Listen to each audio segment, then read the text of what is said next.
फर्क पड़ता है, कोई दिक्कत नहीं, पता नहीं, जो थारी राय सो मारी राय, nothing to do, nowhere to go, देखो सुनो मत बोलो, wherever, whenever, whatever you are, be 100% Karnataka, किसी को आओ मत कहो, किसी को जाओ मत कहो, ना कुछ पाना ना कुछ खोना, who asked you live at zero complaint level, मौज में रहो, be happy.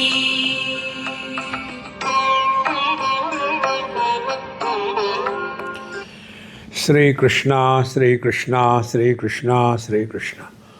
गुरुर्ब्रह्मा गुरुर्विष्णु गुरुर्देवो महेश्वरः, गुरु साक्षात् परम ब्रह्म, तस्मै श्री गुरवे नमः। उद्धव जी की स्थिति वैसी ही थी जैसी आज हम लोगों की स्थिति है।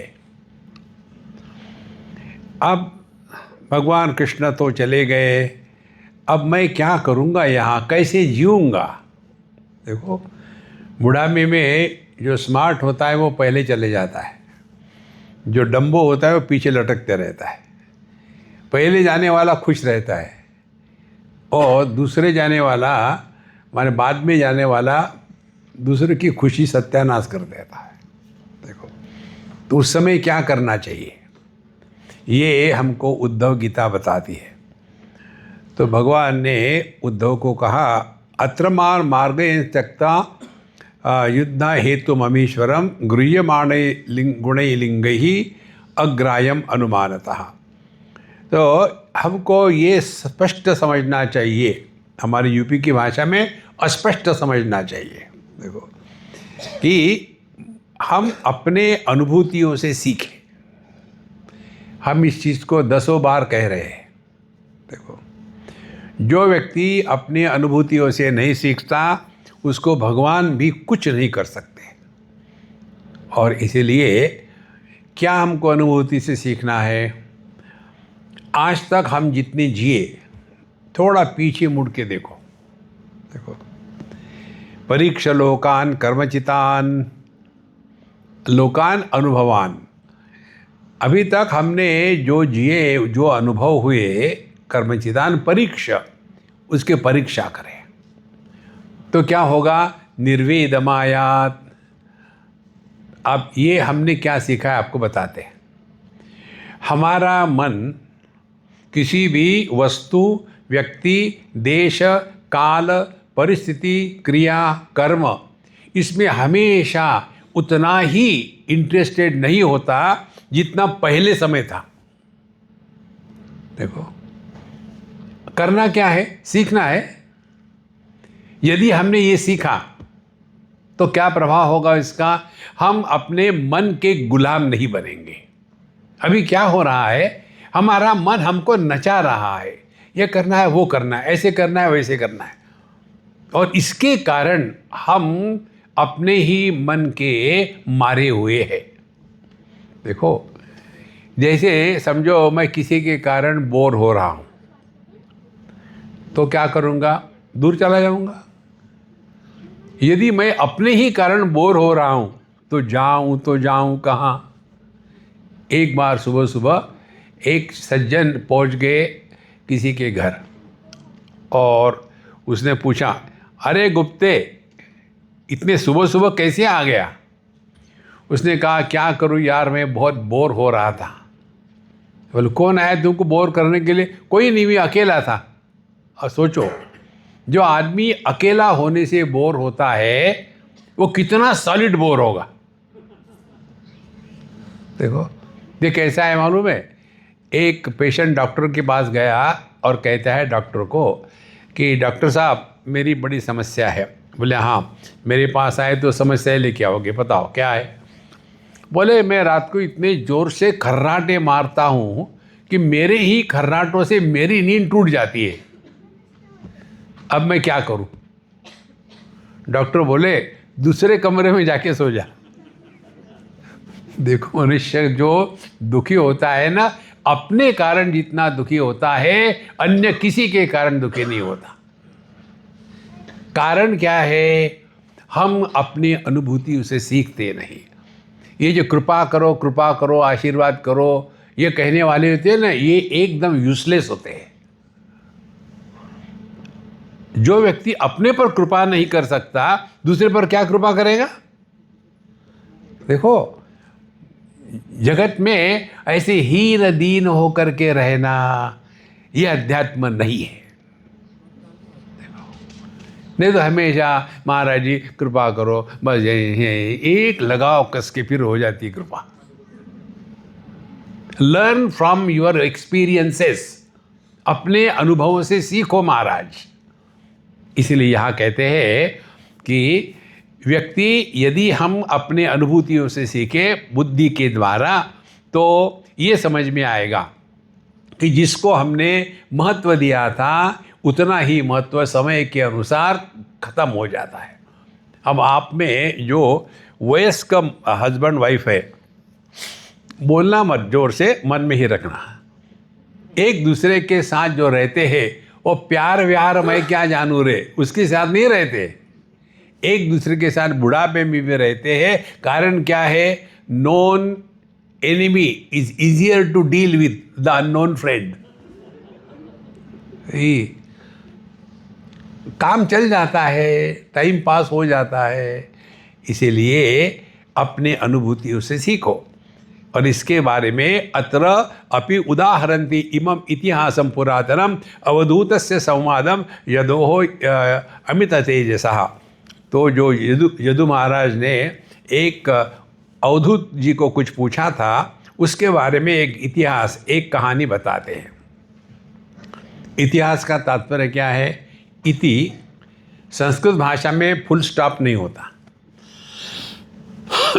जैसे हर एक गीता के अध्याय के पश्चात क्या लिखा होता है, ओम तत्सत इति, इति माने फुल स्टॉप, तो इति फिर श्रीमद् भगवद गीता से इत्यादि आता है। यहाँ कहते हैं इति ह आस, ऐसा हुआ था, एक काल्पनिक कथा नहीं है।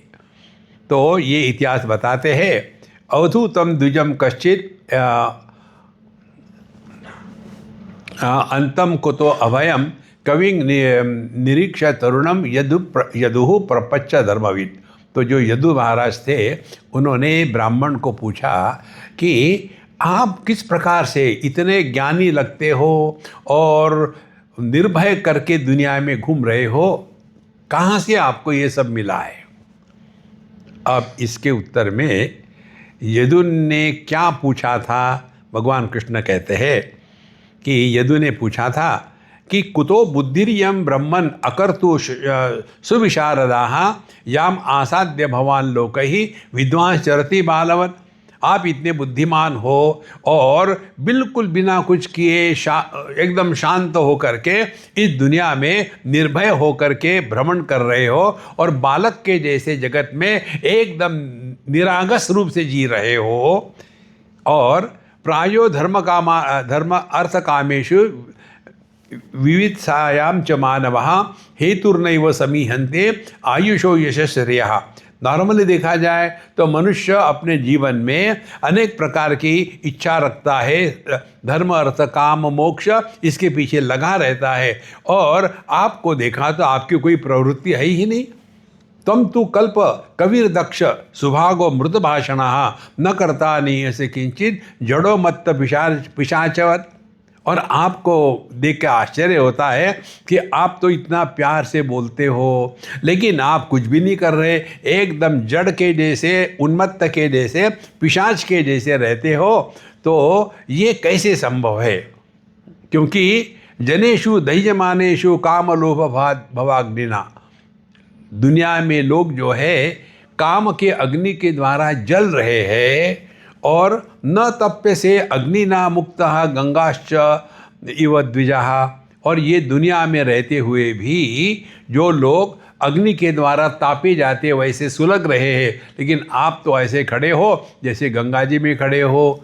पता नहीं चलता है कि आप एक ऐसे हो। त्वं ही नहा पृच्छताम ब्रह्मन आत्मान आनंद कारणम ब्रूहि स्पर्श विहीनस्य भवतः केवलात्मना। तो मैं आपसे पूछना चाहता हूँ, हे ब्रह्मन, आपके ये आत्मानंद का कारण कहाँ है? किसके कारण आप इतने खुश रहते हो, मस्त चुस्त स्वस्थ व्यस्त रहते हो? हमको बताइए।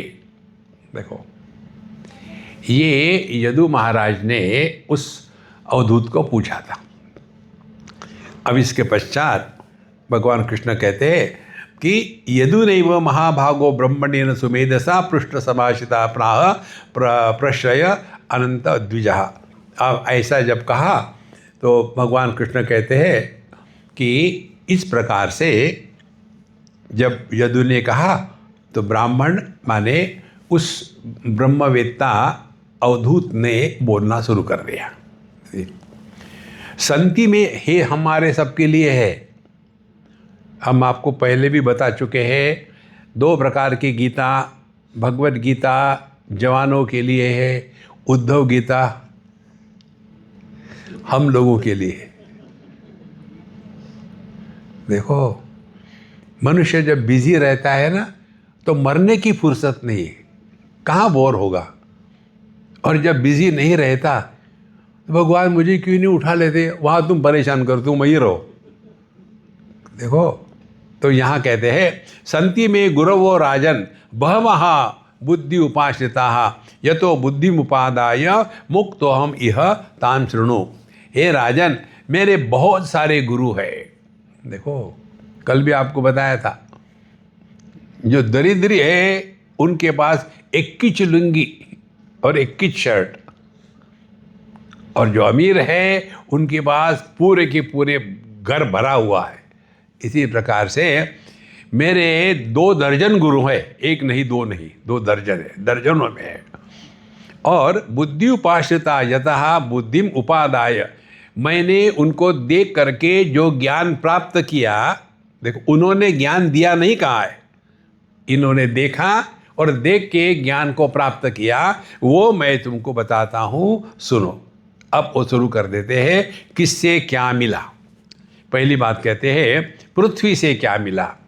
पृथ्वी, ये 24 जो गुरु है उनके नाम बताते हैं।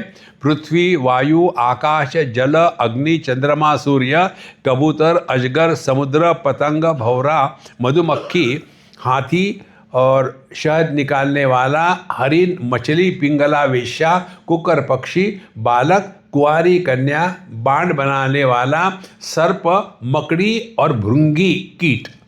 ये 24 गुरु है मेरे। देखो, इन गुरु से मैंने क्या सीखा। देखो, एते में गुरुवो राजन चतुर्विंशति श्रिता शिक्षा वृत्ति भी एतेषाम अन्वशिक्षम यह आत्मना। तो मैंने इन 24 गुरुओं का आश्रय लेकर के इनके आचरण से लोक में ग्रहण करनी है। देखो, इसीलिए हमारे दक्षिणामूर्ति स्तोत्र के ध्यान श्लोक में पहला ही श्लोक है, मौनम व्याख्या प्रकटित पर ब्रह्म तत्व युवानम वर्षिष्टान्ते वसदृषिगणैः आवृतम ब्रह्मनिष्ठैः आचार्येन्द्रम करकलित चिन्मुद्रमानंद रूपम स्वात्मा रामम मुदित वदनम दक्षिणामूर्ति मीडे। देखो, तत्व का प्रतिपादन मौन की भाषा में होता है।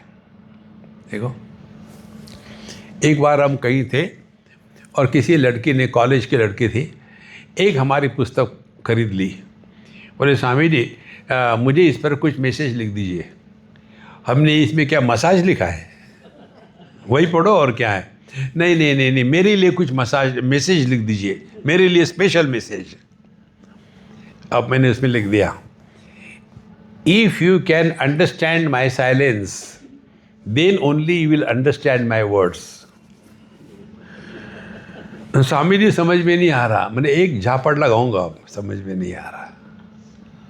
देखो महाराज, बुद्धिमान पुरुष शब्दों से नहीं, मौन से सीखता है। यही बात यहाँ कहते हैं कि हमको राज आश्रिता शिक्षा वृत्ति भी ही एतेषाम, इनके बुद्धि वृत्तियों से ये कैसे जगत में रहते हैं, इससे मैंने सीखा। अब एक एक की बात बताते। पृथ्वी, यतो यद अनुशिक्षामि यथा वा नाहुषात्मज तत्तथा पुरुष व्याघ्र निबोध कथयामि ते। ये महत्व का श्लोक है। हे राजन, मैंने इन लोगों से कैसा यद अनुशिक्षामि, उनके आचरण को देख करके मैंने क्या सीखा। मैं, हे पुरुष व्याघ्र, हे राजन, निबोध, अब तुम भी सीखो और अनुभव करो, मैं तुमको बताता हूँ। फिर भूत ही आक्रमण्यपि धीरो दैव वशानुगैहि तद विद्वान चले न मार्गान अशिक्षण क्षितेर व्रतम। अब कहते हैं कि ये पंच महाभूतों को धारण करने वाले पृथ्वी के ऊपर में कितनी वस्तुएं हैं, इन सब को पृथ्वी सपोर्ट करती है और किसी के भी द्वारा वो प्रभावित नहीं होती। इसी प्रकार से साधु पुरुष को यही करना है कि दुनिया में कोई अच्छा कहेगा, कोई बुरा कहेगा, कोई निंदो कोई वंदो, कोई कैसे कहो रे, राम सांगे प्रीत बांधी होत जैसे होता है। हमको किसी ने कुछ कहा तो एकदम गुस्सा आ जाता है। नहीं, एक बार भगवान कृष्ण और अर्जुन ने पूछा कि भगवान, आप अपने भक्तों को आशीर्वाद कैसे देते हैं? बोले चलो घूम के आते हैं। दोनों ने छद्मवेश किया और निकले, और एक अमीर आदमी के दुकान के सामने खड़े हो गए और भिक्षाम देही। सुबह सुबह में वो अमीर आदमी बाहर आ गया और गुस्सा करने लग गया। इतने मोटे तगड़े हो, संड मुसंड हो, काम नहीं करते, भीख मांगते हो, और गाली सहस्त्र नाम दे दिया उसको। तो ये सब सुनने के बाद कितनी गाली देगा आदमी, तुमको तो कोई शर्म ही नहीं है, और निकल गया। अब भगवान कहते चलो। बोले इसको मैं ठिकाने पर ले आऊँगा। बोले तुमने यदि स्वीकार किया है तो वापस करना पड़ता है, हमने स्वीकार किया ही नहीं। फिर बोले मैं उसको आशीर्वाद देता हूँ, इसका बिजनेस और बढ़े। ये आपने क्या किया? बोले चलो तो सही। आगे गए, वहाँ एक गरीब आदमी बैठा था, उसके बाद छोटी सी गाय थी, बकरी के साइज़ की, और उसको एक बछड़ा था बिल्ली के साइज़ का। और उस छोटी सी गाय का उसने दूध निकाला एक छोटे से कप में, बहरा कप। मालूम है ना बहरा कप क्या होता है? जिसका कान नहीं उसको बहरा कप कहते हैं, और जिसके होठ टूटे हुए थे, और ऐसे कप में आधा कप दूध था। ये दोनों पहुंच गए। भिक्षाम देही। अब पहुंचने के पश्चात उसने कहा कि देखो मेरे पास तो कुछ है ही नहीं, ये कप है टूटा फूटा, थोड़ा सा ही दूध है। ले लाओ। वो पी लिया, कप को फोड़ा और निकल गए, थैंक यू भी नहीं कहा। अब अर्जुन को लगा ये क्या कर रहे हैं आप? बोले सुनो, उसकी गाय और बछड़ा मर जाए। बोले ये तो अत्याचार हो रहा है। बोले नहीं, उसके और मेरे बीच में ये गाय बछड़ा आ रहा है, मैं इसको हटा देता हूँ तो वो मुझे भी मिल जाएगा। परमात्मा और हमारे बीच में ये काम, क्रोध, लोभ, मोह, यही बछड़े हैं। इसी के कारण हम अपने स्वरूप से भटकते हैं। ये बात भगवान कहते हैं कि हमको ये सीखना है कि जैसे पृथ्वी है, सबका पालन पोषण करती है, लेकिन किसी के भी द्वारा प्रभावित नहीं होती। इसीलिए मैंने पृथ्वी का एक गुण सीखा है, वो है क्षमा। जब उस पर कोई पेड़ लगाता है या उसको गड्ढा बनाता है, गंदगी करता है, उससे पृथ्वी को कुछ होता नहीं। वो केवल सबको आधार दे करके क्षमा का भाव लगाती है। इसीलिए शश्वश परार्थमेव परार्थ एकांत संभव साधु शिक्षेत भूभृतो नग शिष्य परात्मना। इसलिए हमको सबको यही सीखना है कि साधु पुरुष को यह सीखना है कि पृथ्वी हमारा गुरु है। हमने जो बताया ना, पृथ्वी तो किसी सिखाती नहीं, वो तो जैसी है वैसी है। तो असली गुरु कौन है? असली गुरु है हमारी अपने अनुभूतियों से सीखने की जो क्षमता है, वो हमारा असली गुरु है। देखो महाराज, और ये क्षमता सबके पास है, ऐसे नहीं कि 2-4 लोगों के पास है, सबके पास है। अब सवाल ये है इस क्षमता का हम उपयोग करते हैं या नहीं करते। इसीलिए गुरु के चक्कर में भटको मत। एक बार एक कहाँ का कनाडा का व्यक्ति मुझे फ़ोन किए, स्वामी जी मैंने सुना है बिना गुरु ज्ञान नहीं होता, तो मुझे गुरु करना है, तो मैं इंडिया में आना चाहता हूँ, गुरु करूँगा, फिर संन्यास लूँगा और फिर मैं हिमालय में घूमूँगा, तो मुझे रियलाइज हो गया। हमने कहा कि देखो कहीं आने जाने की ज़रूरत नहीं, जहाँ वहीं रहो बस काफ़ी है। नहीं मुझे आना है। बताइए गुरु कहाँ मिलता है? हमने कहा बताओ तुम्हारा बजट कितना है? हमारे पास बजट गुरु होते हैं, आ जाओ हरिद्वार ऋषिकेश, आपको गुरु दिलवा देंगे, और उसके बाद संन्यास भी दिलवा देंगे। गुरु मिल गया, संन्यास हो गया। अब मैं क्या करूं? वापस जाओ कनाडा। देखो महाराज, ये क्या करूं, करने से कुछ नहीं होता। You have to learn from every single experience, then you are 24/7 with your guru. इसीलिए साधु शिक्षेत भूभृतः नग शिष्य परात्मता। हमको ही सीखना है, हमको कोई नहीं सिखा सकता। अब दूसरा गुरु है वायु। प्राणवृत्तैव संतेषु मुनि नैव इंद्रिय प्रियैहि ज्ञानम यथा न नश्येत नाम कीर्तेन वाङ्मनः। अब देखो दूसरा है वायु, प्राण वायु।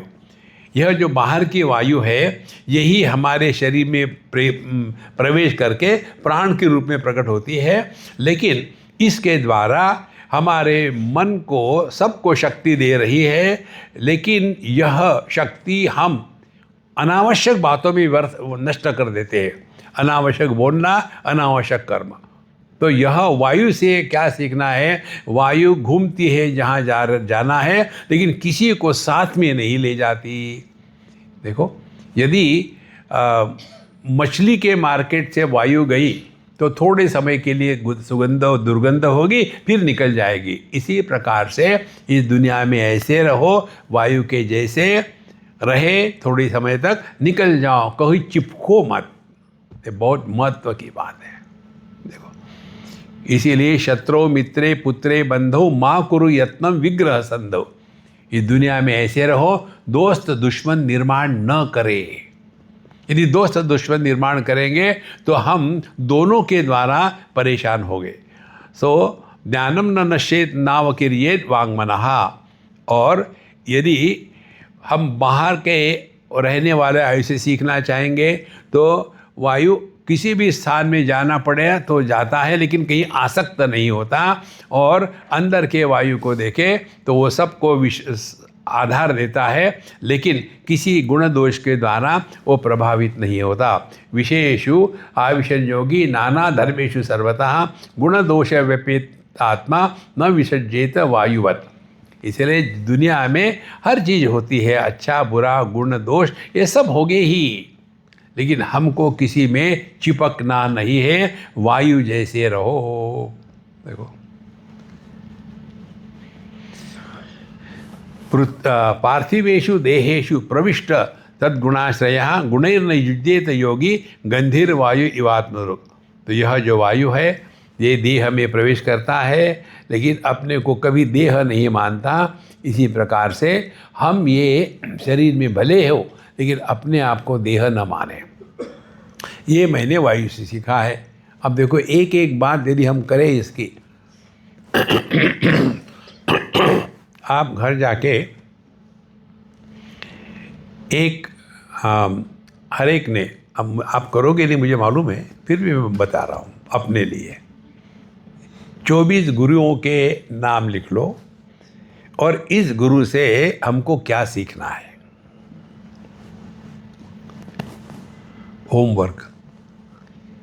और कब सबमिट करना है? दिसंबर 2026। इतना समय? देखो, मैं गारंटी देता हूं तब भी कोई नहीं करेगा। इसको कहते हैं आत्मविश्वास। देखो महाराज, तो आकाश अंतर्हितश्च स्थिरजंगमेषु ब्रह्मात्म भावेन समन्वयेन व्याप्य अवाप्य छेद असंगमात्मनः मुनिर्भवस्त्वं विततस्य भावयेत्। अब आकाश कैसा है? सभी पदार्थों के अंदर बाहर है, सबको आधार देता है और सब में रहते हुए भी वो अखंड रहता है। आकाश कभी उसके भाग नहीं हो सकते, सब में रहता है, सबको आधार देता है। वैसे ही ब्रह्म के जैसे परमात्मा सब में है, लेकिन किसी के द्वारा भी प्रभावित नहीं होता। यही अपना स्वरूप है। तो अब ध्यान से सुनना, अपने दृष्टिकोण को बदलना ये आध्यात्मिक साधना है। हमारा दृष्टिकोण क्या है? जब हम साधना की कल्पना करते हैं कि चलो हमको मेडिटेशन करना है, बैठा है बैठो, आप जरा शांत बैठो, आप ये करो कि आपके अंदर में एक ध्वनि हो रही है, ओम ओम। फिर आप देखो आपके भ्रू मध्य में प्रकाश दिखेगा, फिर वहाँ लाइट लग गया है, लाइट आया है। फिर आपके कानों में एक सुगंध और बहुत ही अच्छी संगीत की आवाज़ आ रही है, हो रहा है। और ये सब होने के बाद आज का मेडिटेशन बड़ा क्लासिकल था। अब इसमें दोष मालूम है क्या है? इसमें दोष है हम देह के अंदर है और हमको सब अनुभव हो रहे हैं। संसार क्या है?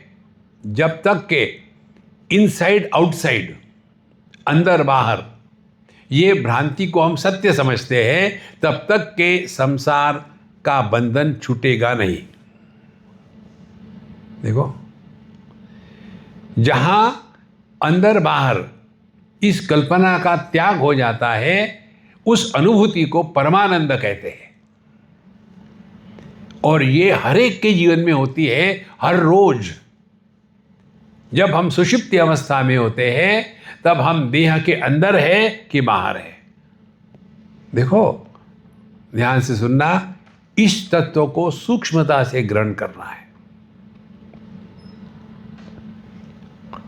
हमारी दृष्टि क्या है? जैसे हमने आपको बताया भी था कि ये माला हमारे जेब के अंदर है और ये टेबल कहाँ है? बाहर। किसके बाहर? जेब के बाहर। अब संदर्भ मिला जेब का। अब हम लोग इस हॉल के अंदर है और हमारे जूते हॉल के बाहर है। संदर्भ हॉल हो गया। फिर हम लोग इस हॉल के अंदर है और हमारी कार हॉल के बाहर है। तो ये अंदर बाहर के लिए संदर्भ की आवश्यकता है। सुषुप्ति अवस्था में संदर्भ नहीं होता, लेकिन हम होते हैं ना। प्रागस्वाप्समिति प्रबोध समये यह प्रत्यभिज्ञायते तस्मै श्री गुरुमूर्तये नमैदम श्री दक्षिणामूर्ते। जब नींद से उठते हैं तब हम क्या कहते? प्रागस्वाप्समिति, मैं पहले सोया था। तो जब तक के वहाँ सोने वाला नहीं होगा तो कैसे पता चलेगा सोया था? इसीलिए जो जागृत, स्वप्न, सुषुप्ति, इन तीनों का आधार है, लेकिन तीनों के द्वारा जो प्रभावित नहीं होता वह अपना स्वरूप है। इसी को हमारे शास्त्रों में कहते हैं चिदाकाश। सत्यम ज्ञानम अनंतम ब्रह्म यो वेद निहितम गुहायाम परमे व्योमन्न सोष्णुते सर्वान् कामान सह ब्रह्मणा विपश्चितेति। तो यदि हमने अपने इस चिदाकाश को आत्म रूप से पहचान लिया तो क्या होगा, उसके जीवन से सभी कामनाएं हमेशा के लिए मिट जाएगी। सर्वान कामान सह, एक क्षण में मिट जाएगी। देखो, एक भी कामना हो तो हमारा जीवन सत्यानाश हो जाता है। उदाहरण ले लो, आपको सुबह 7 बजे फ्लाइट पकड़नी है तो 3 घंटे पहले पहुंचना है तो 4 बजे पहुंचना पड़ेगा, और आपके घर से एयरपोर्ट जाने के लिए 1 घंटा लगता है तो घर 3 बजे छोड़ना पड़ेगा। तो फिर सुबह ज़रा जल्दी उठेंगे, नहा धो लेंगे, फ्रेश होकर के चाय पी करके निकलेंगे।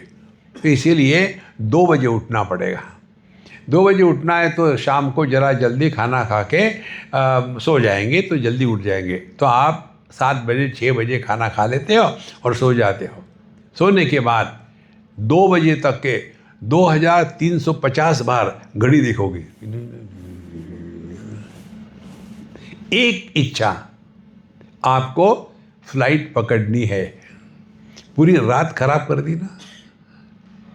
हमारे हृदय में इच्छाओं का पहाड़ है, पूरी जिंदगी बर्बाद। और फिर भी हम समझते नहीं। अब कौन हमको समझाएगा? इसीलिए ये हमको समझना है कि हम देह में है कि देह हम में है। देखो, आकाश ने ये समझ लिया है। हम यदि आकाश को कहे कि देखो आपके कारण ही ये इस कमरे के अंदर में हम सुखी रहते हैं। बोले कमरे के अंदर? कहाँ अंदर क्या होता है, बाहर क्या होता है? नहीं, बाहर और अंदर कमरा है ना। बोले नहीं, सब मेरे ही अंदर है, बाहर कुछ नहीं है। मयि एव सकलम जातम मयि सर्वम प्रतिष्ठितम मयि सर्वम लयम याति तद ब्रह्माद्वयम अस्म्यहम्। हमारी दृष्टि में परिवर्तन आना है। ये दृष्टि में परिवर्तन लाने के लिए पहली स्टेप देहात्म भाव से निवृत्त होना है। और यही बात आकाश की होती है, जो सबका आधार है लेकिन किसी के भी द्वारा प्रभावित नहीं होता। कहते तेज अब अन्नमय ही भाव ही मेघादेहि वायु न ईरित ही न स्पृश्यते नभस्तद्वद काल सृष्टि गुणी पुमान। जैसे 4 भूतों के द्वारा आकाश प्रभावित नहीं होता और कितने भी जोर से वायु घूमे तो उड़ नहीं जाता। न स्पृश्यते नभस्तस्मात्, आकाश उसके द्वारा प्रभावित नहीं होता। इसी प्रकार से काल गुणी पुमान, कोई भी गुण आ जाए, सत्व रजस तमस, तीनों के द्वारा हमको मुक्त होना है। माने क्या? 3 बातें हैं, आलस्य, निद्रा, प्रमाद। देहात्म भाव से जिएंगे तो ये 3 समस्या है। एक तो आलस्य। आलस्य क्या है? आज करे सो कल कर, कल करे सो परसों, परसों भी क्या करना, जीना है अब बरसों। आलस्य, निद्रा, प्रमाद। जब तक कि इससे हम निकलेंगे नहीं तब तक के अध्यात्म में प्रवेश नहीं होता। इस प्रकार से हम इस आकाश से ये सीखे। और फिर पानी में आते हैं। कहते हैं स्वच्छ प्रकृतितः स्निग्धः माधुर्य तीर्थ भूर्नृणाम मुनि पुनात्यपाम मित्रम मोक्ष स्पर्शस कीर्तनैहि। तो पानी का क्या हमको सीखना है? पानी का ये कैसा? पानी तेरा रंग कैसा, जिसमें मिलाया वैसा। आदमी को इतना एडजस्टेबल होना चाहिए कि अपनी स्पेशल डिमांड न रखे। देखो, हम जब जाते हैं ना चाइना, तो हमको एक दो ने पूछा, स्वामी जी आप वहाँ जाते हैं, खाना क्या खाते हैं वहाँ? अरे यार, मैं वहाँ खाने के लिए जाता हूँ क्या? नहीं, फिर भी कौन सा खाना अच्छा लगता है? हमने कहा वहाँ कॉकरोच का अचार बड़ा टेस्टी होता है। उसमें आम के अचार के जैसे लकड़ी का जैसा बीज नहीं होता। कॉकरोच का अचार बहुत ही टेस्टी लगता है। इससे आपको एक टेक्निक बताते हैं। ये टेक्निक हमने हमारे भीमपुरा में सीखी है। भीमपुरा में जब सब खाने के लिए बैठते पंगत लगाते हैं और वहाँ जो वहाँ के मुखिया है वो बांग लगाते हैं और सबको बाद में जयकारा करना है। नर्मदेश्वर महादेव की जय, एक की जय, फिर नर्मदा मैया की जय, फिर सीताराम हनुमान जी की जय, सबके करते करते आखिर में कहते हैं अब आप कहो आज का भोजन, सबको कहना पड़ता है बहुत अच्छा है, खाना नहीं है, अभी खाने के पहले कहना पड़ता है और लोग कहते हैं अच्छा है, ऐसे नहीं जोर से कहो, फिर वो 3 बार कहलवाएगा आज का भोजन बहुत अच्छा है, 3 बार हो गया, बोले अब खाओ। अब आदमी नमक भी नहीं मांग सकता, अरे यार अभी तो कहा था अच्छा है। Give minimum choice, you will be maximum happy. देखो हमारे दुख का कारण है we are seeking something special.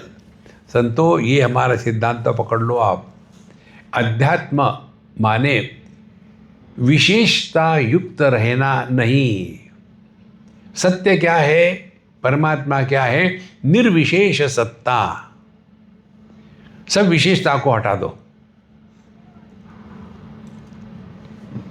अभी क्या विशेषता है, मैं स्त्री, मैं पुरुष, मैं जवान, मैं बूढ़ा, मैं पढ़ा लिखा, मैं अनपढ़, मैं समझदार, मैं ज़्यादा ही समझदार, मैं हिंदू, मैं मुसलमान, मैं ब्राह्मण, मैं क्षत्रिय, कितनी विशेषता इकट्ठी करके रखी है और इन विशेषताओं के बोझे के नीचे हम दब रहे हैं।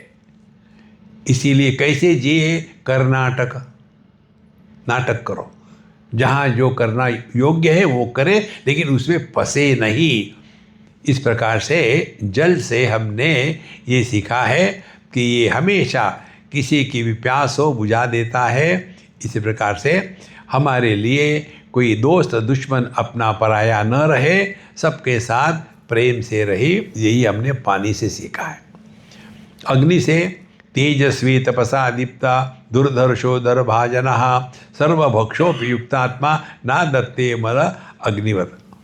तो यह अग्नि से हमने क्या सीखा है, कहते हैं कि अग्नि कैसा तेजस्वी है, प्रकाशमय है और उसके प्रकाश को कोई भी दबा नहीं सकता।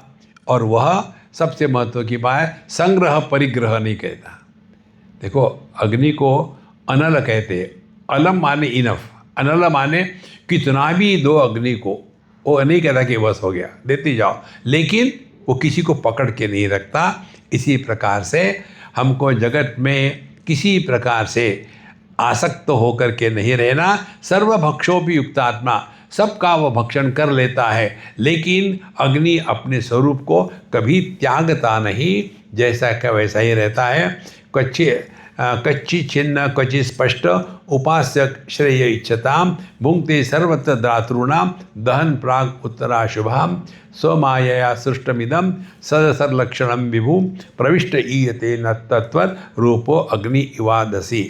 तो साधक को यही विचार करना चाहिए कि यह लकड़ी कैसी भी हो, लंबी चौड़ी बड़ी छोटी, अग्नि का किसी भी आकार विशेष में दुराग्रह नहीं होता। देखो बहुत सिंपल बात है। जहाँ हमारे अंतःकरण से किसी प्रकार का दुराग्रह हट जाए तो हमने बहुत बड़ी छलांग लगाई है जीवन में। अपने आप को मिनिमम चॉइस दो। Laser the choice more the happiness, more the choice is miserable you will B. तो करे क्या उसके लिए हमारा महामंत्र, जो थारी राय सो हमारी राय। देखो कितनी सिंपल बात हो जाती है, अन्यथा व्यक्ति इतना परेशान रहता है हमेशा। अच्छा, इसके पश्चात अब चंद्रमा से क्या सीखा। विसर्गाद्या श्मशानांता भावादेहस्य नात्मनः कलानामिव चंद्रस्य कालेन अव्यक्तवर्त्मना। अब यह जो चंद्रमा है यह माया से रचे हुए कार्य कारण रूप जगत में व्याप्त होने के कारण उसमें अनेक प्रकार के नाम रूप अध्यारोपित कर दिए। चंद्रमा तो एक ही है। एक कथा आती है कि दक्ष प्रजापति ने चंद्रमा को शाप दे दिया था कि तुमको क्षय रोग हो जाएगा, और उसी के कारण चंद्रमा की कलाएँ बनने लगी, प्रथमा द्वितीया तृतीया इस प्रकार से, फिर अमावस्या और फिर धीरे धीरे। तो ये शाप लेते हुए भी चंद्रमा में कोई भी हानि या लाभ नहीं हुआ। इसी प्रकार से जगत में हमको यही सीखना है कि हम जैसे हैं वैसे ही रहे। जो भी चीज़ें आती है जाती है वो चलती ही रहेगी, लेकिन इसके द्वारा हम पर कोई प्रभाव नहीं पड़ता। अब इसको ध्यान से सुनो। बचपन आके चला गया, क्या फर्क पड़ा?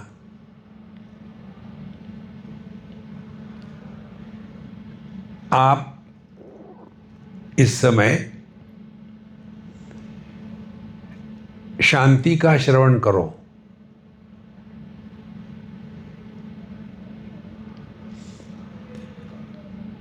शांति का श्रवण करना माने शब्द के द्वारा प्रभावित नहीं होना।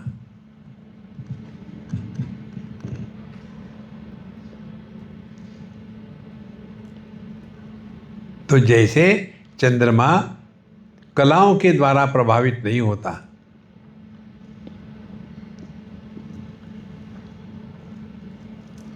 ये कलाएं आती है जाती है, चंद्रमा को कुछ नहीं होता, क्योंकि ये कलाएं क्या है? केवल यह एक परछाया पड़ी हुई है, वास्तविक नहीं है। इसी प्रकार से हम पर बचपन आके चला गया, जवानी आके चली गई, मध्यम एज आके चला गया, बुढ़ापा चला जाएगा। हम चंद्रमा के जैसे पूर्णमदः पूर्णमिदं पूर्णात् पूर्णमुदच्यते,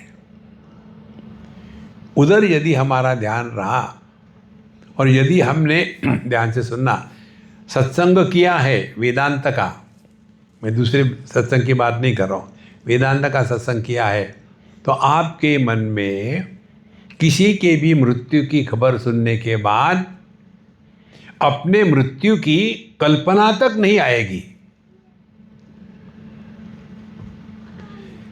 यदि ये हुआ तब यह वेदांत का श्रवण मनन परिपूर्ण हो गया। नहीं तो वही कितने लोग पूछते, हमें जी मजाक मत करना और हमारा उदाहरण मत देना अपने लेक्चर में। ये बताइए मरने के बाद क्या होता है? तो हम क्या बताएं? देखो भाई मुझे अनुभव नहीं है, मैं कैसे बताऊं। मेरे ये पूछो कि झुमरी तलैया जाने के बाद क्या, वो मैं बता सकता हूँ, लेकिन मरने के बाद क्या होता है आज तक किसी ने भी मृत्यु का अनुभव नहीं किया है। देखो चंद्रमा से हमको ये सीखना है कि अमावस्या के दिन चंद्रमा मर जाता है और फिर प्रतिपदा के दिन क्या जन्म हो गया? सुषुप्ति में चले गए तो मर गए क्या? जग गए तो क्या पैदा हो गए? इसी को लेकर के हम आपको बता रहे, बहुत सूक्ष्म सिद्धांत है, पकड़ो इसको। जिस प्रकार से हर सपने में अलग स्वप्न पुरुष होता है, उसी प्रकार से हर जागृत अवस्था में अलग जागृत पुरुष होता है। इसी को पकड़ लो तो क्या होगा? जैसे मैंने एक सपना देखा, फिर दूसरा सपना देखा, तो दूसरे सपने वाला जो पुरुष है पहले सपने वाले पुरुष को क्या क्या अनुभव आए थे उसकी बात करेगा? इन दोनों का कोई संबंध है ही नहीं। इससे बचने के लिए जो हम सिंपल टेक्निक बताते हैं, टेक्निक क्या है? अपने भूतकाल के बारे में मत बोलो। देखो ये जो माला है ना, ये माला कैसी है? और बड़ी सुंदर है, अच्छी है, लेकिन माला नाम की कोई वस्तु नहीं है। ये भिन्न भिन्न मणि धागे में पिरो करके एक भ्रांति निर्माण कर दी है। यदि धागे को काट दिया जाए और धागे सहित सभी मणियों को यदि फिर नापा जाए, वजन किया जाए, तो वही रहेगा। सवाल ये आएगा, ये माला गई कहाँ? वो जाएगी तब न जब होगी। इसमें 108 मणि है तो इतनी बड़ी माला है। यदि 11 मणि होंगे तो छोटी माला होगी, 3 मणि होंगे तो और छोटी होगी, और एक ही मणि होगा तो माला होगी। अब यदि हम केवल आज के तारीख में रहे, कल की बातें ना करें, जिसको भूतकाल का भूत नहीं चढ़ा वो भविष्य की चिंता कभी नहीं करेगा। ये हमको चंद्रमा से सीखना है। ये सब चला चली का खेला है। कितने दिन रात आके चले गए, हमें कुछ फर्क पड़ा? कितने सत्संग हमने सुने हैं, कुछ फर्क पड़ा? असंगोहम असंगोहम असंगोहम पुनः पुनः, सभी महात्माओं को चैलेंज है, सानु सुधर के दिखाओ। देखो महाराज, कालेन ओगवेगेन भूतानां प्रभावाप्यौ नित्यावपि न दृश्येते आत्मनो अग्निर्यथार्षिषाम। कहते हैं अपनी लपेट में आने वाले सभी चीज़ों को प्रकाशित करती है ज्योति, लेकिन उसके द्वारा प्रभावित नहीं होती। गुणैर्गुणानुभावदत्ते यथा काल विमुंचति न तेषु युज्यते योगी गोभिर इव गोपति। तो जैसे अज्ञानवश हम किसी वस्तु का उत्पत्ति विनाश करते हैं, उसी प्रकार से यह शरीर भी है, आ रहा जा रहा, उसमें हमको कुछ लेना देना नहीं। अब देखो हम भूत में कैसे फंसते हैं। हम कलकत्ते में थे, किसी मारवाड़ी के यहाँ गए थे भिक्षा के लिए। अब हम लोग तो नाटक करने में एक्सपर्ट हो गए। वहाँ गए तो उनके घर में जैसे प्रवेश किया, वही एक बहुत ही सुंदर भगवान कृष्ण का मंदिर था, अति सुंदर, साफ सुथरा, पंडित जी पूजा करते थे। तो जैसे मैं गया तो वहाँ के जो बुढ़ाऊ हो गए वो आ गए, और बुढ़ाऊ को ने प्रश्न पूछना, हाँ महाराज जी आप कहाँ से आए? अब वहाँ का माहौल देख करके उत्तर देना चाहिए ना। मैंने कहा मैं वृंदावन से आए। अच्छा आप वृंदावन के रहने वाले? हाँ जी। You must match, isn't it? मैं बताओगे मैं लंदन से आया तो क्यों आया यहाँ? वृंदावन कहा तो उनके लिए प्यारे हो गए। फिर बोले देखो 40 साल में वृंदावन कितना बदल गया। बुढ़ाऊ। तो हमने कहा भाऊ जी आओ मेरे साथ। मैं उनको हाथ धोने के सिंक होती वहाँ ले गया। दर्पण में देखो। क्या देखूं? 40 साल पहले ये बुढ़ाऊ ऐसा ही था क्या?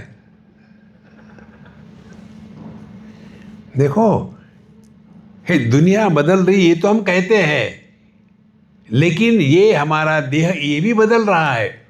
तो जैसे बदलती हुई दुनिया के द्वारा हम प्रभावित नहीं होते, उसी प्रकार से हमको अपने बढ़ने का अनुभव नहीं होता।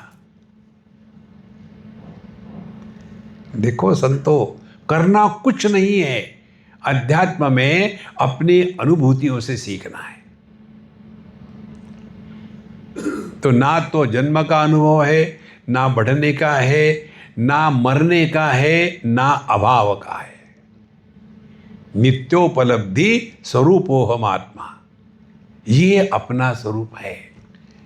ये बातें हमको सीखनी है। अब सूर्य से कहते हैं बुध्यते स्वेन भेदेन व्यक्तिस्थ इव तद्वदः लक्ष्यते स्थूलमिति तिमिरात्मा अवस्थितो अकुर्वत।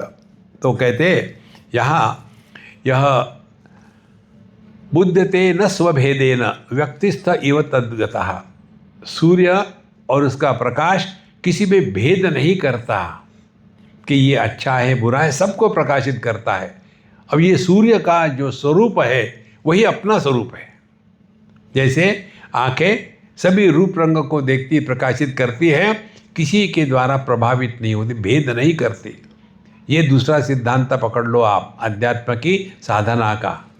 देखो समझना है। आध्यात्मिक जीवन करना प्रधान नहीं है, समझदारी प्रधान है। तो क्या समझना है और कितने प्रयत्न लगेंगे उसके। तो जैसे हमारी दृष्टि सभी को प्रकाशित करती है, ये किसी के द्वारा प्रभावित नहीं होती, क्या ये हमारा अनुभव नहीं है। बचपन को हमने सपोर्ट किया, चला गया, हमको क्या फ़र्क पड़ा। जवानी आके चली गई, हमको क्या फ़र्क पड़ा। देखो करना क्या है इसमें, केवल फोकल लेंथ चेंज करना है। हमारी फोकल लेंथ कहाँ है, ये दुनिया का सूखा कचरा या गीला कचरा। अब उसको देखोगे तो बदबू ही आएगी, उसको हटाओ और तब जा करके हम अपने पास पहुंच जाएंगे। और देखो संतो, भगवद गीता कहती है स्थित्वा श्याम अंतकालेपि ब्रह्म निर्वाण मृच्छति। हमको ये अनुभव जीवन में केवल एक बार लेना है। जो शांत है, जो लिमिटेड है, वो अनेक बार हो सकते हैं। जैसे शब्द ओम नमः शिवाय, ओम नमः शिवाय, ओम नमः शिवाय करते जाओ, बहुत बार हो गए। लेकिन अब आप शांति का जप करो।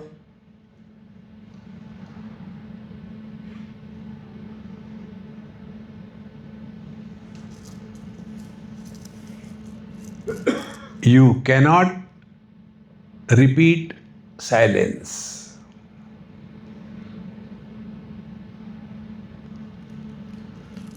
देखो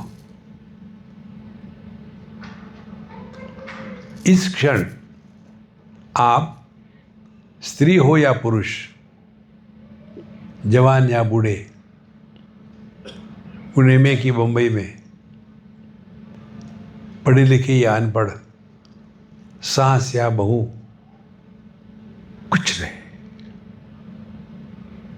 और इसमें हमने किया कि कुछ नहीं किया है।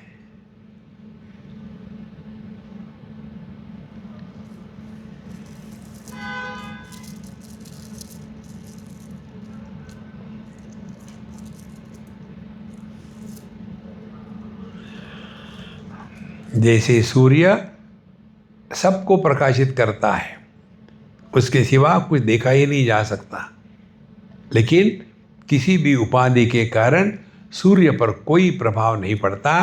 इसी प्रकार से न अतिस्नेह प्रसंगो वा कर्तव्या क्वापि केनचित् कुर्वन् विन्देत संतापम कपोतैव दीनधीः। इसीलिए किसी से भी ज़्यादा फंसो मत, नहीं तो कबूतरों की जैसी हमारी कहानी हो जाएगी। कपोत कश्चिदारण्ये कृतनीडो वनस्पतो कपोत्या भारया साधुर मनावास किसे समा। अब यहाँ ये कपोत की कहानी बताते हैं। किसी एक जंगल में आसक्ति के कारण क्या हो गया, इसकी कहानी बताते हैं। एक कबूतर और कबूतरी रहते थे और दोनों जंगल में रहते थे, साथ साथ उनका पेड़ पर अपना घोंसला था। और वहाँ ये कबूतरी और कबूतर हमेशा साथ रह करके बड़े प्यार से रहते थे। धीरे धीरे उनके बच्चे होने लग गए और फिर गृहस्थ धर्म में आसक्ति होने लग गई। फिर एक दूसरे को बड़े प्यार से देखते हैं और ऐसे करते करते एक दूसरे पर बड़ा विश्वास हो गया। और फिर वही के वृक्षावली में रहते, सोते, खाते, बैठते, बात करते, खेलते, वही उनका जीवन हो गया। और फिर दोनों का इतना प्यार हो गया कि वो एक दूसरे के सिवा रह ही नहीं सकते, एक दूसरे की कामना पूर्ण करने के लिए लगे हुए हैं। और ऐसे करते करते धीरे धीरे कबूतरी को गर्भ हो गया, बच्चे हो गए, एक बार हो गया, फिर हो गया, फिर धीरे धीरे बच्चे बढ़ने लगे और ये दोनों कबूतर कबूतरी उन्हीं में लगे रहे। और एक दिन बहेलिया आया, उसने जाल बिछाए, ये बच्चे सब लोग वहाँ जाके चुगने गए तो वो बहेलिया उसको उठाने लगा। तो कबूतरी नहीं सो सकी, मेरे बच्चों को ले जा रहा है, और वो उसमें कूद पड़ी और फिर वो भी पकड़ में आ गई। इसको देख करके कबूतर कहता है अब मैं इनके सिवा रह के क्या करूं, और वो भी कूद पड़ा और सबका सत्यानाश हो गया। कारण क्या है, आप जिसको पकड़ो वही आपके दुख का कारण है। भगवद गीता का मूल प्रसंग क्या है मालूम है?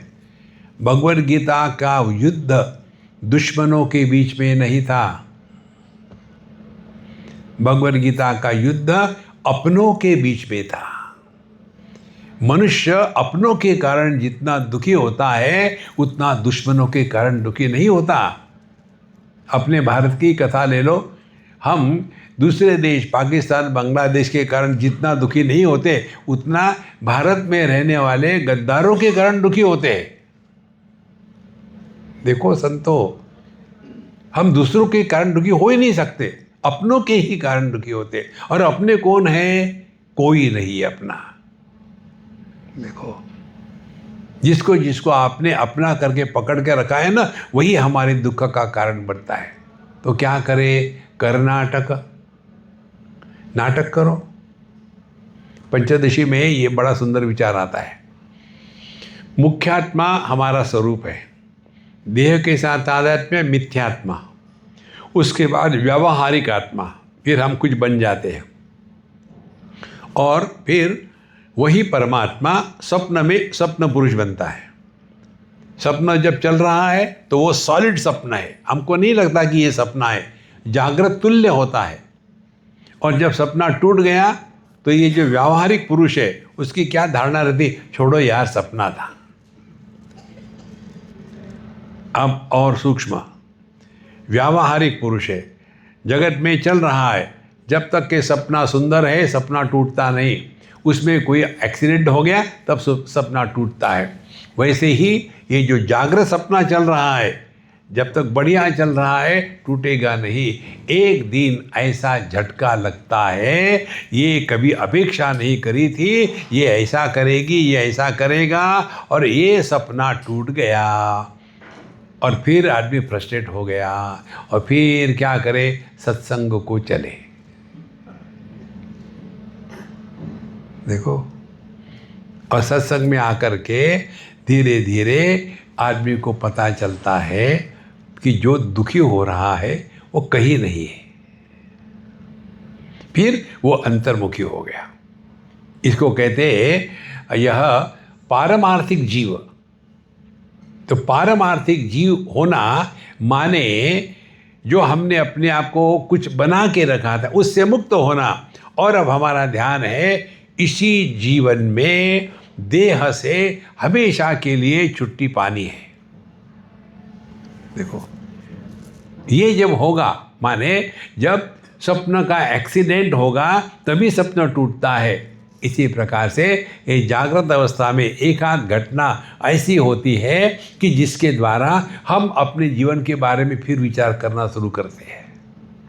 और फिर हमको विचार के लिए तद विज्ञानार्थम गुरुमेवा विगच्छे समित पाणि श्रोत्रियम ब्रह्मनिष्ठम, फिर हम सत्संग में जाना शुरू करते हैं और वहाँ धीरे धीरे पता चलता है, अरे यार मैं खामोखाम परेशान हो रहा था, जो नहीं था वो दुखी हो रहा था।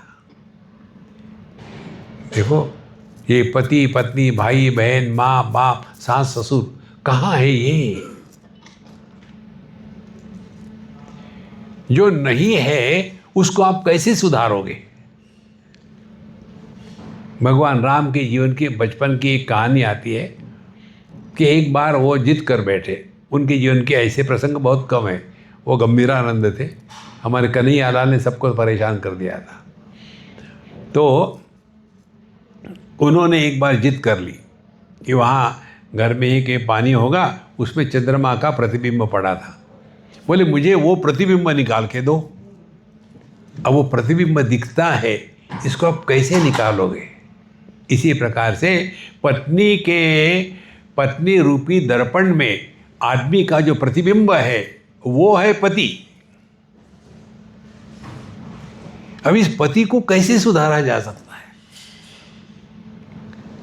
तो जितने हमारे रिश्ते नाते हैं ये प्रतिबिंब के जैसे हैं, लेकिन हम उसी को सत्य मान लेते हैं। तो जैसे ये कबूतर कबूतरी की कहानी है, उसी प्रकार से हम इस दुनिया में इतने फंसे हुए हैं कि इससे निकलना ये हमारे दिमाग में आता ही नहीं। तो भगवान अत्यंत करुणा के द्वारा हमको इस दुनिया से निकालने के लिए एक बढ़िया झटका देते हैं। देखो, और झटका क्या है? एक ही है, जिससे जो अपेक्षित नहीं था वो अनपेक्षित हो जाता है। देखो, इसीलिए संतो, ये वही दर्द दिल है जो उनको पाता है। देखो, अपने हृदय में रहने वाला जो दुख है ना, वही हमको भगवान की तरफ मोड़ता है। इसीलिए भगवान भला करे उनका जो दिल दुखाता है। देखो, जब तक के हमारे जीवन में कोई ऐसी घटना नहीं आती, अच्छा ये घटना हर एक व्यक्ति की भिन्न भिन्न हो सकती है। एक हमारे मित्र, अब पता नहीं कहाँ है, शादी हो गई और 1 साल में बच्ची हो गई। बच्ची तो हो गई जिंदा, लेकिन उसमें पत्नी मर गई। अब वो बच्ची को देखने के लिए इस हमारे फ्रेंड की माँ है, अब वो देख रही। 3 साल हो गए और ये माताओं को कुछ धंधा होता नहीं है। बेटा, अब ये बच्चे को कैसे देखोगे अकेले, तुम शादी कर लो दूसरी। अच्छा मम्मी, तुम कहती हो तो कर लेता हूँ। ये जितने भी माँ के लिए शादी करते हैं ना, ये बेवकूफ़ होते हैं। तो ठीक है मम्मी, तुम कहती हो। फिर दूसरी शादी की, फिर वही रिपीट। 1 साल हो गया, फिर बच्ची हो गई, वो भी मर गई उसमें, वो उसकी पत्नी। अब 2 बच्ची, एक बुढ़ाऊ माँ और ये। अब क्या करें बेटा, मेरे से तो नहीं होगा, मेरा भी टाइम आ गया है, अब इनको कौन देखेगा, फिर तुम एक बार फिर शादी कर लो। इतना होने के बाद भी यदि आदमी सीखता नहीं तो भगवान हैंड्स ऑफ कर देगा, भाई मैं सरेंडर करता हूँ। देखो संतो, जो व्यक्ति अपनी अनुभूतियों से सीख रहा है वही साधक है। हाथ में माला लेकर राम राम राम राम करना वो साधक नहीं है। जो अनुभूतियों से सीखता है वो साधक है। देखो, नहीं तो ये तो सुन लिया हमने, हाँ भगवान हर जगह है, सिर्फ मेरी सांस को छोड़ करके हर जगह। देखो, जिस दिन आप सांस में भगवान को देखने लगोगे ना, उस दिन आप रियलाइज होगे। मन में द्वेष नहीं होना चाहिए। आप अगले बार जाओगे ना कहीं मंदिर में, तो क्या मांगते हैं मुझे पता नहीं। एक बार मैं शिरडी गया था और चूँकि वहाँ हमको जानते हैं तो हमको फट से दर्शन मिल जाता है। तो हम दर्शन के लिए गए, 1 सेकंड सर टिकाया पादुका पर, नमस्कार किया, उन्होंने हमको कुछ दे दिया, नारियल वगैरह लेके हम निकल गए बाहर। तो हमारे साथ जो कमांडर थे वो कहते, स्वामी जी आपको इतना टाइम मिलता है वहाँ दर्शन करने का, आप एक क्षण में निकल गए और हमको तो धक्का मार के निकालते हैं। तो हमने कहा देखो, जितना लंबा नमस्कार होता है ना, उतनी लिस्ट लंबी होती। भगवान ये करो, वो करो, ऐसा करो, वैसा करो, ये करो। और हाँ, एक तो भूल ही गई, वो सांस को जो उठाओ जल्दी। तो अब तो फिर हमने कहा हमको कुछ नहीं, आपने कुछ मांगा नहीं। हमने मांगा है जरूर, क्या मांगा है हमने बताएंगे, आप वही मांगोगे, दूसरा कुछ नहीं। बोले ठीक है। हमने कहा हमने मांगा कि भगवान किसी के भी प्रति कभी भी, मजाक में भी, सपने में भी, एक बार भी हमारे मन में किसी के भी प्रति घृणा का भाव न आवे, यही मांगो। देखो, जिसके प्रति आपके मन में घृणा है उसका स्मरण करो, देखो कैसा लगता है। स्वामी जी आपने अभी बताना था, अब मेरा मूड खराब हो गया। देखो संतो, अंतःकरण इतना शुद्ध पवित्र हो कि जिसके माध्यम से परमात्मा प्रकट हो जाते हैं। भगवान ने मुझे बताया उनकी समस्या क्या है। उनकी समस्या ये है कि उनको हाथ नहीं है, अपाणिपाद। तो वो ऐसे हाथ ढूंढ रहे हैं कि जो स्वार्थ में लगे नहीं है, ताकि उसमें से भगवान प्रकट हो सके। वो ऐसे वाणी को ढूंढ रहे हैं, उनको वाणी भी नहीं है, अवाक पाणिपाद।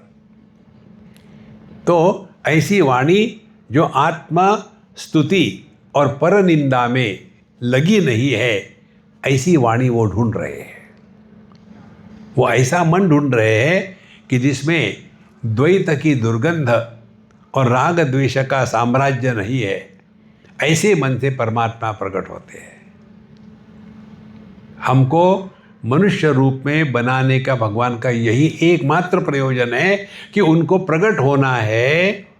देखो, हम घर किसी लिए बनाते हैं? क्योंकि हमको उसमें रहना है।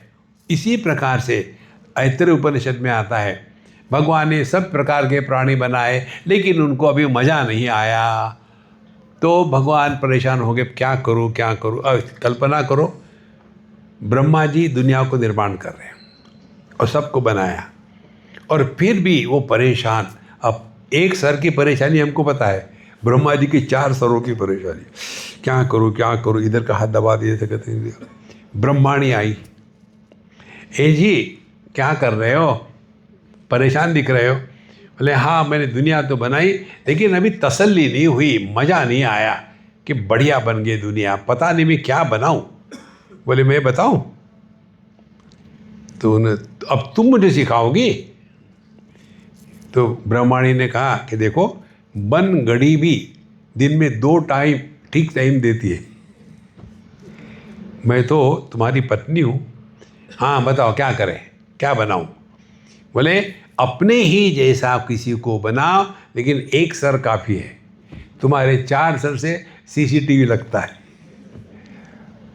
और इसीलिए भगवान ने मनुष्य को अपने ही रूप में बनाया। और जब बनाया सुकृतम, अब मज़ा आ गया। मज़ा आने के बाद अब भगवान ने बनाने के वो उसमें प्रवेश करना चाहते हैं, लेकिन वहाँ हम टिकोजी राव बैठे हुए थे। इसीलिए हमको ये स्पष्ट समझना है, आध्यात्मिक साधना माने हम जिस काम के लिए इस शरीर में आए हैं वह काम पूरा हो। और एक ही काम है, हम इतने खाली हो जाए। और खाली होना माना क्या? अंतःकरण में एक भी कामना न हो। कामना रहित ज्ञान को परमात्मा कहते हैं, कामना युक्त ज्ञान को जीवात्मा कहते हैं। देखो, जहां काम है वहां क्रोध होगा, लोभ होगा, मोह होगा, मद होगा, मात्सर्य होगा, सब कुछ होगा। और जहां काम नहीं है वहां शाम है। अब हमारे जीवन की गाड़ी कौन चला रहा है, काम या शाम? इसीलिए जिसके हृदय में भगवान आके विराज करते हैं ना, उसी का जीवन ये आखिरी है। अब फिर हमको पुनरपि जननम पुनरपि मरणम के चक्कर में नहीं पड़ना। इसके बाद 9वां जो प्राणी है जिससे सीखा वो था अजगर। सुखम ऐन्द्रियकम राजम सर्गे नरके एवच देही नाम यद यथा दुखम तस्मात् इच्छे तद्बुधः ग्रासम समृष्टम विरसम महांतम स्तोकमेव वा यदृच्छया आपतितम ग्रसेद अजगार अक्रियः। अब कहते हैं मैंने अजगर के क्या सीखा है? मैंने अजगर से ये सीखा है कि हमको किसी भी इंद्रियों की गुलामी बन करके नहीं रहना है। जो आया खा लिया बिना प्रयत्न के। एक महात्मा थे, अभी नहीं रहे वो थे राजकोट के रहने वाले, जहाँ गिरनार पहाड़ है ना दत्तात्रेय भगवान का, वहाँ के वो उनके भगत थे। तो हमको एक बार कहते हैं कि महाराज आप तो भटकते हुए अजगर हो और मैं एक जगह बैठा अजगर हूँ। मैंने महाराज समझा नहीं मैं क्या कह रहे। बोले मैं कहीं जाता नहीं, मैं यहीं पड़ा रहता हूँ और आप तो दुनिया भर में भटकते हो, लेकिन हम दोनों की दोस्ती इसलिए है कि दोनों अजगर है। देखो अजगर क्या होता है? जो कोई भी प्रयत्न नहीं करता और कोई भी चॉइस नहीं रहता। देखो, lesser the choice you give more spiritual you are. तो जो थारी रहा है सो मारी रहा है। इसके लिए हमारा सिद्धांता पकड़ लो। महाभारत के जितने पात्र हैं ना, उसमें हमारा प्यारा पात्र है नकुल सहदेव। सबसे इंटेलिजेंट थे वो। अब बड़ा भाई काम कर रहा है ना, क्या करना है उनको करने दोनों को, उठा उठा रख दिया, फिर पकौड़े खाओ, रिलैक्स। ये इतना सॉलिड सिद्धांत है और इसी को लेकर के हम पूरी दुनिया में घूमते हैं।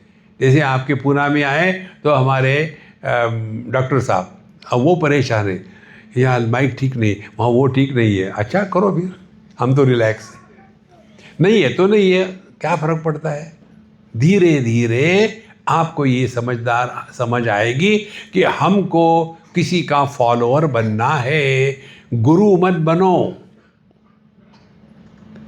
ये सिद्धांत हमने भगवान रामकृष्ण परमहंस से सीखा है। वो स्पष्ट कहते थे, मनुष्य में जीवन में कभी भी गुरु नहीं बनना, हमेशा साधक बन के रहो। जहाँ गुरु बनोगे वहाँ सीखने की प्रक्रिया बंद हो जाएगी और हर एक को सिखाना शुरू करेंगे। देखो, और यदि हमने यह सीखने की प्रक्रिया बंद नहीं करी तो आपको हर एक अनुभूति में परमात्मा का अनुभव होता है। देखो, फिर अच्छा बुरा अपना पराया इससे सब भेद मिट जाता है। देखो, इसीलिए अजगर के जैसे जो है आना है, आता है, जाता है, उसको अपने आप को कम से कम चॉइस दे, तभी जा कर के शयिता हानि भूराणी निराहारो अनुपक्रमः यदि नोपदे ग्रासः महा अहि ही वह दिष्ट भूख। तो जैसे अजगर पड़ा रहता है, कोई मिला तो मिला, नहीं तो नहीं मिला, क्या फर्क पड़ता है। देखो, जो हमारे प्रारब्ध में है वो हमको निश्चित मिलेगा, कोई रोक नहीं सकता। जो नहीं है, कितना भी प्राय करो आप, नहीं मिलेगा आपको। इसीलिए अजगर से ये उन्होंने सीखा। फिर समुद्र से क्या सीखा। मुनि प्रसन्न गंभीरः दुर्विगायो दुरत्ययः अनंत पारो यक्षोभा स्तिमितोद इवार्णवः। तो साधक को क्या सीखना चाहिए, हमेशा प्रसन्न और गंभीर रहना चाहिए। प्रसन्नता माने क्या, ब्रह्मभूत प्रसन्नात्मा न शोचति न कांक्षति समः सर्वेषु भूतेषु मद्भक्तिं लभते पराम। प्रसन्नता माने हमेशा वर्तमान में रहना। अब सिंपल टेक्निक देखो आप, can you be happy yesterday. अब यस्टरडे तो चला गया, कैसे हुए। Can you be happy tomorrow, no, tomorrow never comes. तो यदि आप खुश हो तो केवल वर्तमान में ही हो सकते हो, और यदि वर्तमान में हो तो खुश होने के लिए कुछ करना नहीं है। कितनी सिंपल बात है। इसीलिए न शोचते न कांक्षते। तो जैसे समुद्र प्रसन्न गंभीर रहा, हमेशा प्रसन्न है, कंप्लेन नहीं। आपूर्यमाणम, जैसे भगवद्गीता में भगवान कहते हैं, समुद्र में कितनी भी नदियाँ रोज ला करके करोड़ों लीटर पानी डाल दें, समुद्र बढ़ता नहीं, कम नहीं होता। इसी प्रकार से साधक को जगत में जो भी आता है सुख दुख, उसके द्वारा प्रभावित नहीं होना, लेकिन मुंह फुला के नहीं बैठना, प्रसन्न रहना है। गंभीरा दुर्विगाय दुरत्ययः, और किसी भी परिस्थिति में उसको कोई भी प्रभाव नहीं कर सकता। अनंत पारा अक्षोभ्यः, इसका कोई अंत नहीं है, और कभी भी पानी के नहीं मिलने से क्षोभ नहीं होता। इस प्रकार से समृद्ध कामो हीनो वा नारायण परो मुनि नोत्पसरसेत न शुष्येत सरित इव सागरः। तो जैसे सागर है, पानी की कम होने आने से कुछ फर्क नहीं पड़ता। इसी प्रकार से जो नारायण परो मुनि है, जिसने अपने मन को प्रभु चरणों में लगा दिया है, समृद्ध कामो हीनो वा, चाहे इच्छा पूरी हो ना हो, कुछ फर्क नहीं पड़ता। इससे इतना ही सीख लो हम लोग कि जब कोई भी इच्छा पूरी होती है तो उसका आनंद कितने दिन तक होता है। देखो, एक पिताजी ने अपने पुत्र को कहा, बेटा the happiest day of your life. तो पुत्र ने कहा, पापा जी आप कितने भुलक्कड़ हो। बोले, क्या हो गया बेटा, क्या भूल गया मैं? मेरा विवाह कल है, आज नहीं है। बोले, मैं इसीलिए कह रहा हूँ, आज का ही दिन तुम्हारे जीवन का हैप्पीएस्ट डे है। कल से वही तम्बाकू वही चूना शुरू हो जाएगा। देखो, आप लोग शादीशुदा है, शादी का खुशी का आनंद कितने दिन तक रहता है? 1 साल, 2 साल, 3 साल, 4 साल, 5 साल। उसके बाद तू तू मैं तू मैं। और गुजराती हो तो हूँ तू तू कबड्डी कबड्डी शुरू हो गई। ये सीखना है। मनुष्य का मन किसी भी वस्तु व्यक्ति के प्रति हमेशा उतना ही आकर्षित नहीं रह सकता जितना हम सोचते हैं। इसीलिए सागर के जैसा समृद्ध कामो हीनो वा नारायण परो मुनि। कुछ रहे ना रहे, हम तो अपने कन्हैया के साथ बैठे हुए हैं। नोपसर्जित न शुष्येत, ना तो सूखता है ना तो बढ़ता है, जैसे सागर है।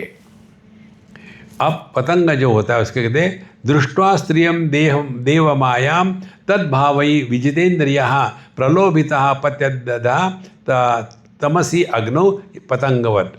जैसे पतंग जो होता है अग्नि को देख करके इतना आकर्षित हो जाता है कि उसमें कूद पड़ा और अपने को जला लेता है। इसी प्रकार से स्त्रियम देव मायाम दृष्ट्वा, जो स्त्री पुरुष का एक दूसरे के प्रति आकर्षण है, उसमें यदि हम जितेंद्रिय नहीं हो गए तो हम उस पक्षी, उस पतंग के जैसा अपने आप को नष्ट कर लेंगे। और इसे यहाँ स्त्री के बारे में बताते हैं, योषिद हिरण्य भरणा अम्बरादि द्रव्येषु माया रचितेषु मूढ़ा प्रलोभितात्मा उपभोग बुद्ध्या पतंगवद नश्यति नष्ट दृष्टि। तो जो स्त्री है वो अपने बढ़िया बढ़िया गहने पहनती है, कपड़े पहनती है, आकर्षण करती है, लेकिन ये सभी का सभी पुरुष के फंसने की बात है। इसीलिए अपने आप को नियमित रखें, तभी जाकर के मनुष्य को अपने स्वरूप में निष्ठा पाने की संभावना है। तोकम स्तोकम ग्रसेत ग्रासम देहो वर्तेत यावता गृहान अहिंसंत तिष्ठेत वृत्ति माधुकरी मुनि। और जो भौरा होता है ना, जो एक फूल से दूसरे फूल जाता है, कैसे जाता है? किसी फूल में भी जाएगा तो तोड़ेगा नहीं, उसमें से जो निकालेगा कण इतने आराम से निकालता है। इसी प्रकार से हमको भी जगत में माधुकरी वृत्ति से रहना है। माधुकरी वृत्ति माने क्या? माधुकरी वृत्ति का तात्पर्य है give your self minimum choice while taking food. देखो, हमारे ज्ञानेश्वर महाराज कहते हैं सिर्फ एक इंद्रिय पर कंट्रोल करो, वो है जिह्वा और रसना। जिह्वा बोलने के लिए, रसना चखने के लिए। ये दोनों को यदि हम नियंत्रण करना, इसको अध्यात्म कर लो तो क्या होगा? पहली बात, आप खाने को लेकर के कभी परेशान नहीं होगे। देखो, और बोलने की बात, देखो सुनो मत बोलो। आपने अध्यात्म में बहुत बड़ी छलांग लगा दी है, इन्हीं 2 बातें हो गई तो भौरे के जैसा अणुभ्यश्च महद्भ्यश्च शाखे शास्त्रेभ्यः कुशलो नरः सर्वथा सारमात् अध्यात् पुष्पेभ्यः इव षट्पदः। जैसे भौरा अनेक प्रकार के फूलों में जाकर के वहाँ से जो रस है वो निकल के चला जाता है। इसी प्रकार से साधक ने सभी शास्त्रों का अध्ययन जान करके, सुन करके सर्वथा सारम आसाध्य, वहाँ से जो सार है वही हमको लेना है। तो क्या सार है? अभी तक हमने जो पढ़ा उसका सार यही है कि जगत में रहो लेकिन जिंदा दिली से रहो। सीखना है। इसको यूनिवर्स कहते हैं ना, क्योंकि यूनिवर्सिटी है। इसमें हम सीखने के लिए आए। पशु पक्षी प्राणी नहीं सीखते, हमको सीखना है। यदि हम नहीं सीखेंगे तो भगवान अपनी गलती ठीक करेंगे, ठीक है, अगले जन्म में वहाँ चले जाना। आहार निद्रा भय मैथुनंच, 4 ही बातें हम जानते हैं। इसीलिए संतों, हमको सभी शास्त्रों का अध्ययन करके हर एक से जो बढ़िया बढ़िया बात है, पहली बात कर्मशास्त्र। कर्मशास्त्र से क्या सीखना है? कर्माणि चित्त शुद्ध्यर्थम। मनुष्य के जीवन में आलस्य सबसे बड़ा दुश्मन है। इस आलस्य से निपटने के लिए कर्म करना आवश्यक है। देखो, फिर एक बार हम आलस्य से निपट गए तो फिर उसका प्रभाव मन के शुद्धिकरण पर हो। फिर उपासना। उपासना किस लिए करते हैं? मन को एकाग्र करने के लिए उपासना भी करनी है। फिर योगा किस लिए करते हैं? ताकि अपने मन पर नियंत्रण लाने के लिए। और उसके बाद शास्त्रों का, वेदांत का, उपनिषदों का अध्ययन किस लिए करते हैं? अपने आप को पहचानने के लिए।